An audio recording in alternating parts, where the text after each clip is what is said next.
ରାଧେଶ୍ୟାମ। ତ ଚାଲନ୍ତୁ ଆଜି କିଛି ନୂଆ ଜ୍ଞାନ ନେବା। ଅଥବା ୟଗ୍ନି ନାମେବ କୁଳ ଭବତି ଧୀମତାମ୍ ଏତଦି ଦୁର୍ଲଭର ଲୋକେ ଜନ୍ମ ୟଦି ସଦୃଶମ୍।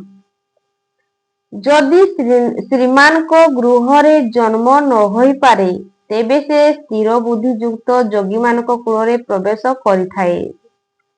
ଶ୍ରୀମାନଙ୍କ ଘରେ ପବିତ୍ର ସଂସ୍କାର ବାଲ୍ୟାବସ୍ଥାରୁ ମିଳିଥାଏ, କିନ୍ତୁ ସେଠାରେ ଜନ୍ମ ନ ହୋଇପାରିଲେ ସେ ଯୋଗୀମାନଙ୍କ କୂଳରେ ଶିଷ୍ୟ ପରମ୍ପରାରେ ପ୍ରବେଶ କରିଥାଏ।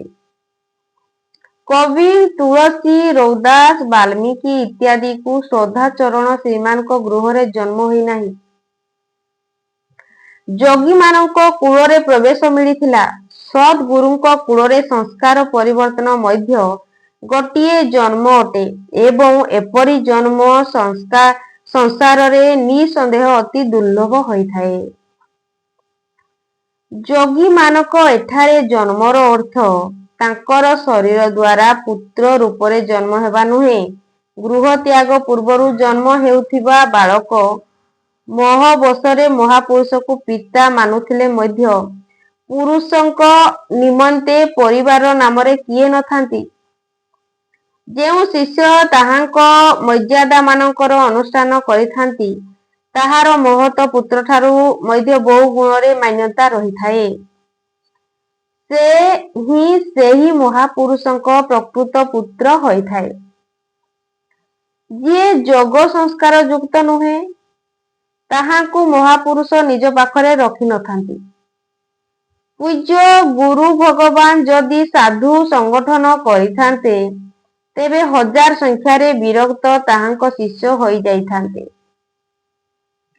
କିନ୍ତୁ ସେ ଆସିଥିବା ବିରକ୍ତ ବ୍ୟକ୍ତିଙ୍କ ମଧ୍ୟରୁ କାହାକୁ ଗାଡ଼ି ଖର୍ଚ୍ଚ ଦେଲେ, କାହାକୁ ଘରେ ସୂଚନା ଦେଲେ, କାହାକୁ ପତ୍ର ମାଧ୍ୟମରେ, କାହାକୁ ତ ବୁଝାଇ ସୁଝାଇ ସମସ୍ତଙ୍କ ତାଙ୍କ ନିଜ ଘରକୁ ଫେରାଇଦେଲେ। ବହୁ ସାଧକ ହଠ କରିବାକୁ ତାଙ୍କୁ ଅପଶକୁନ ହେଲା। ଭିତରକୁ ତାଙ୍କୁ ପ୍ରେରଣା ହେଲା ଯେ ଏମାନଙ୍କ ମଧ୍ୟରୁ କାହା ପାଖରେ ସାଧୁର ଲକ୍ଷଣ ଗୋଟିଏ ମଧ୍ୟ ନାହିଁ। ଏମାନଙ୍କୁ ରଖିବା ଉଚିତ ନୁହେଁ। ଏମାନେ ସାଧନ ପଥରେ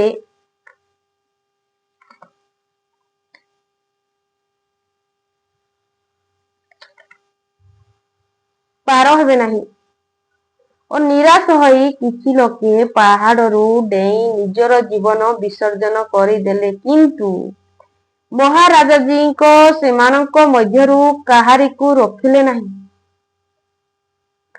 ପଶ୍ଚାତ୍ ଜାଣିଲା ପରେ କହିଲେ, जानत रहुए कि बड़ा विकल है, लेकिन यह सोचते कि सच्चू के मरी जाई ता रख लेते। एक ठो पतिते रहत आउर का हत। अर्थात ମୁଁ ଜାଣୁଛି ମତେ ବହୁତ ଦୁଃଖ ମଧ୍ୟ ଲାଗୁଛି। ଏମାନେ ମରିଯିବେ ବୋଲି ମୁଁ ମୋର ପ୍ରଥମରୁ ଜାଣି ପାରନ୍ତି ତେବେ ନିଶ୍ଚୟ ରଖିଥାନ୍ତି। ପତିତ ହୋଇ ମଧ୍ୟ ଜୀବିତ ରହିଥାନ୍ତେ ଅଧିକ କ'ଣ ହୁଅନ୍ତା? ମମତ ତାହାଙ୍କ ନିକଟରେ ମଧ୍ୟ ଅଧିକ ଥିଲା, ହେଲେ ମଧ୍ୟ ରଖିଲେ ନାହିଁ। 6-7 ଜଣ ସାଧୁଙ୍କୁ ଯାହାଙ୍କ ନିମନ୍ତେ ଆଦେଶ ହୋଇଥିଲା, ଆଜି ସେ ଜଣେ ଯୋଗାଭ୍ରଷ୍ଟ ସାଧକ ଆସୁଛି। ଜନ୍ମ ଜନ୍ମାନ୍ତରରୁ ଭ୍ରମଣ କରି ଆସୁଛି। ଏହି ନାମ ଏବଂ ଏହି ରୂପରେ କେହି ଆସିବେ? ତାହାକୁ ରଖ, ବ୍ରହ୍ମବିଦ୍ୟା ଉପଦେଶ ଦିଅ, ତାହାଙ୍କୁ ଆଗକୁ ବଢ଼ାଅ। କେବଳ ସେମାନଙ୍କୁ ହିଁ ରଖିଲେ ଆଜି ମଧ୍ୟ ସେମାନଙ୍କ ମଧ୍ୟରୁ ଜଣେ ମହାପୁରୁଷ ଧାରାକୁଣ୍ଠରେ ବସିଛନ୍ତି, ଅନ୍ୟ ଜଣେ ଅନୁଶୟାରେ ଅଛନ୍ତି, 2-3 ଜଣ ଅନ୍ୟତ୍ର ଅଛନ୍ତି। ସେମାନଙ୍କୁ ସଦ୍‌ଗୁରୁଙ୍କ କୂଳରେ ପ୍ରବେଶ ମିଳିଥିଲା। ଏପରି ମହାପୁରୁଷଙ୍କୁ ପାଇବା ଅତି ଦୁର୍ଲଭ। ତତ୍ର ତମ୍ ବୁଦ୍ଧି ସ୍ୱୟଂ ଲଭତେ ପର୍ବ ହେକିମ୍ ୟତତେ ଚ ତତ ଭୂତ ଶିଷ୍ୟଦ୍ୱୟ କୁରୁ ନନ୍ଦନ। ସେଠାରେ ସେହି ପୁରୁଷ ପୂର୍ବଜନ୍ମରେ ସାଧନ କରିଥିବା ବୁଦ୍ଧିର ସଂଯୋଗକୁ ଅର୍ଥାତ୍ ସଂସ୍କାରକୁ ଅନାୟାସ ପ୍ରାପ୍ତ କରିଥାଏ।